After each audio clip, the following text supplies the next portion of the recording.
chers collègues, je souhaite en propos liminaire intervenir sur un sujet particulier qui, a priori, pourrait ne pas être considéré comme dépendant de notre Assemblée. Mais je considère à titre personnel qu'il est indispensable de savoir avec qui nous partageons les bancs de cette Assemblée, avec qui nous partageons ou pas nos réflexions, à côté de qui nous siégeons, afin d'éclairer les Chartraines et les Chartrains. Parce que les Chartraines et les Chartrains ont le droit de savoir qui exactement les représente, pourquoi faire, et qu'est-ce qui est réellement recherché dans la représentation ici, dans l'Assemblée. Alors mon intervention, ça ne vous surprendra pas, fait suite aux questions que j'ai posées il y a maintenant 2 conseils à M. Guillemin, et pour lesquels, bizarrement, je n'ai toujours pas obtenu de réponse. Alors c'est vrai, comme vous le disiez, répondre aux questions, c'est du temps perdu. Bon, d'accord, mais je me permets quand même d'insister lourdement. Alors cette absence de réponse, malheureusement, témoigne de votre mépris pour ceux qui ne pensent pas comme vous, M. Guillemin. Et je me permets de le souligner. Et j'ai en même temps déduit de l'absence de réponse que les procédures engagées par M. Guillemin, qui visaient d'ailleurs notamment à mettre en cause 3 conseillers municipaux, 2 de mes collègues, étaient partagées et soutenues par le groupe auquel il appartenait, puisque sans réponse, effectivement, qui ne dit mot consent. D'autant que de votre tribune, M. Bridet, quelques jours après mon intervention, dans un journal un peu piquant, venait défendre et appuyer l'action de votre collègue. Donc je comprends que c'est une action collective contre 3 conseillers municipaux sur lesquels je reviendrai. Alors vous allez me dire, mais où il veut en venir. Vous allez le comprendre lorsque j'aurai évoqué et partagé quelques morceaux de littérature trouvés sur les réseaux sociaux, sous la plume de M. Affidi, que vous connaissez, candidat au régional, recruté sur la liste que vous pilotez en Eure-et-Loir, M. Bridet. Au-delà du soutien de ce monsieur à un individu suspecté de viol dans sa campagne de dénigrement des victimes, en méconnaissance des procédures judiciaires, ce monsieur qui a figuré sur votre liste, M. Bridet, a également diffusé des posts d'un prédicateur islamiste interdit de territoire national et qui a notamment estimé, je cite, « Une femme sans voile, c'est comme une pièce de 2 €, elle passe d'une main à l'autre. » Bon. Ce n'est pas ma conception du respect des femmes, bien entendu. Ce n'est pas ma conception de la liberté religieuse, encore moins. Et encore moins ma conception de la liberté individuelle. Ce monsieur qui a figuré sur votre liste, M. Bridet, a également soutenu sur Facebook le collectif contre l'islamophobie en France et Baraka City, 2 associations dissoutes par le gouvernement. Ce monsieur qui a figuré sur votre liste, M. Bridet, appuie également le mouvement antisémite de boycott, d'investissement et de sanctions, dont l'action a été jugée illégale en France.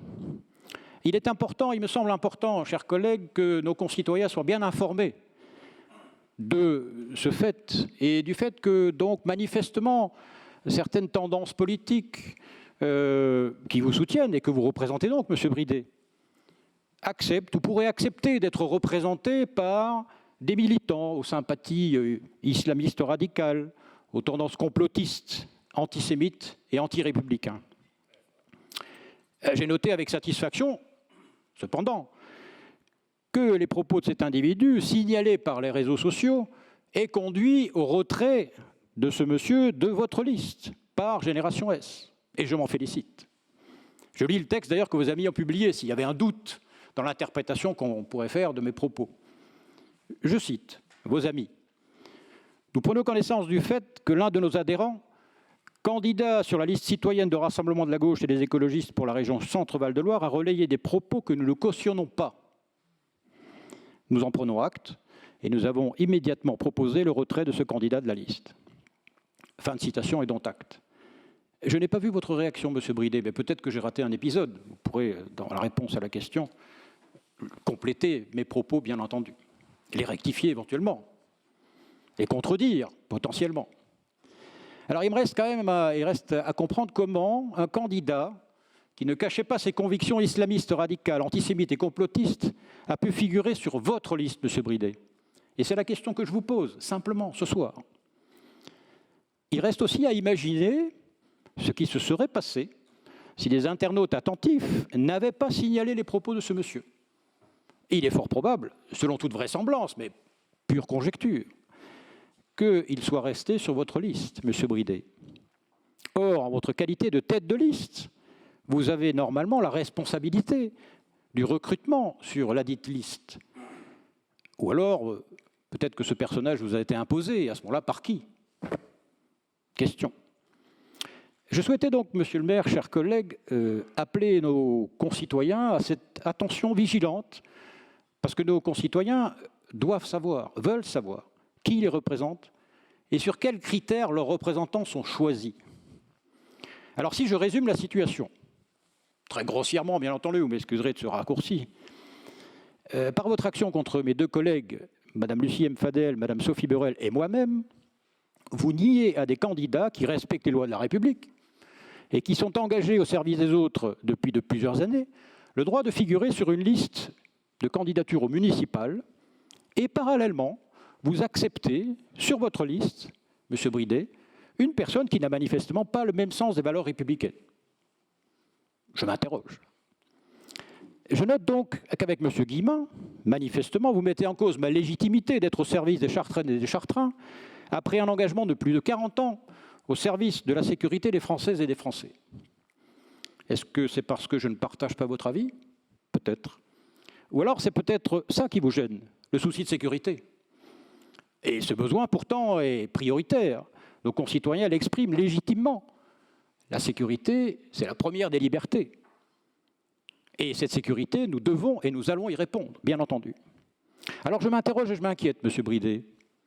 Je m'interroge et je m'inquiète de savoir avec qui je partage ces bancs de l'Assemblée municipale.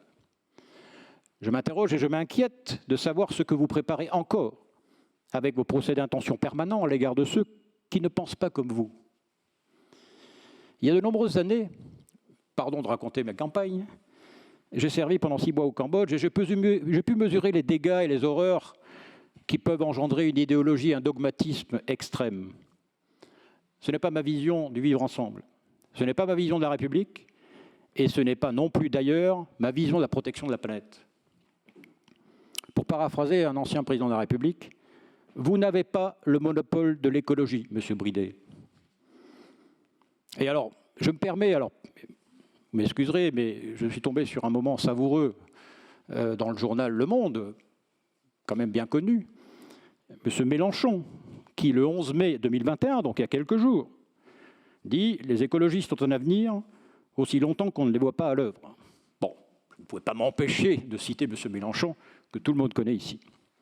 Oui, la protection de la planète est une cause importante, que nous partageons, mais cette noble cause mérite mieux que dogmatisme ou approche punitive ou accusatrice permanente.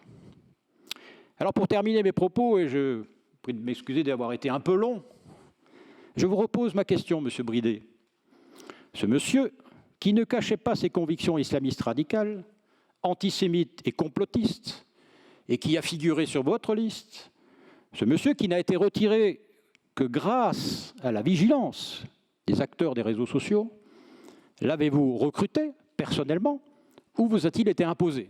Et par qui? Je vous remercie de me donner une réponse, là, aujourd'hui, contrairement à vos habitudes, qui consistent à répondre par un silence dédaigneux aux questions qui vous sont adressées. Les Chartraines et les Chartrains ont le droit de savoir. Je vous remercie.